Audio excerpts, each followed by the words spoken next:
breath, baby, I'm not going home with y'all. Mini skirt on, take my body in glitter.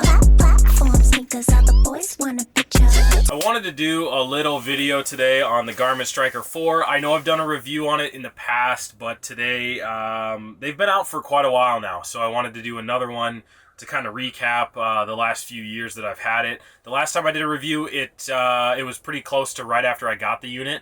So now after using it for, I want to say 4 to 5 years, I figured it'd be a good time to chat on it again and let you know my opinion on it and how I use it and what I think. Garmin Striker 4 comes with if you buy the package, it comes with the little battery box to hold it in and everything you need except an ice transducer. Now they do come with a boat transducer, which is pretty helpful. I put that on my kayak quite a bit. But for ice fishing, I needed something that was going to be a little bit more cone-shaped, and I think I don't know for sure, but I think the boat ones are a little bit different type of signal compared to the ice transducer we are all used to. I use mine quite often. I don't have a Vexilar, I don't have anything else. All I have is the Garmin Striker 4. I use it in the traditional mode most often because that's just what I like to look at. I like to see what happened in the past. I like to see what's happening right now instead of the Vexilar look, which is just a circle, and I can show you that here as well. The one thing I do say is I do also use a camera majority of the time. The reason I use the camera is basically just to see structure on the bottom of the lake. If I'm going out somewhere and there's rocks, there's branches, there's weeds, something like that, you can't always tell that that's below you on a Vexilar or on the Garmin Striker or any other fish finder unless you have something way more advanced like a Panoptix or whatever. The Garmin Striker 4 is coming in right around the $200 price range, I believe, right now, which is very affordable for a lot of you guys. A lot of Vexilars you can't even buy for that. So this is great if you do open water and ice fishing. That's the biggest thing I like about it, is the option to be able to switch to a kayak, to a boat, and fish that as well. The Garmin Striker 4, though, does not have any sort of GPS or chip or anything to put in there to load up maps or anything.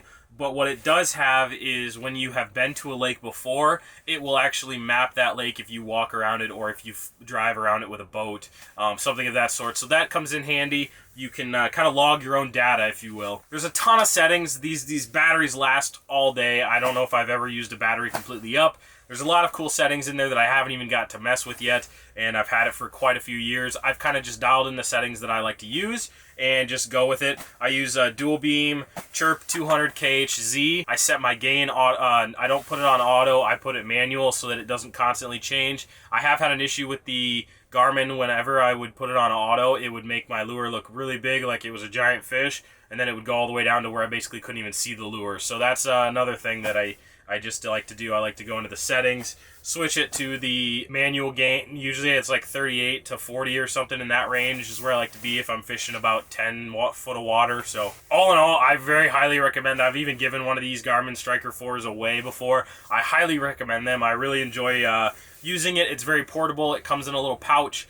Also, you can mount it on a kayak. I had kayaks for a while, and I had it mounted right there. So I just pop it up out of its case, mount it on the kayak, and I'm good to go fishing. Put a little suction cup on the bottom. I like the portability. I'm very big into being able to use something for multiple uses. I very highly recommend it, and if you guys have any other questions, let me know. Let me know if you guys use the Garmin Striker 4, and let me know if you guys enjoy them. I believe there's actually a newer model as well. So I haven't got that, but if you guys are interested in a video like that, I could maybe get one of those and see if they're any good or not. So thank you guys for watching. Make sure to hit that subscribe button if you have not already. Thank you. Peace. Save your breath, baby, I'm not going home with y'all.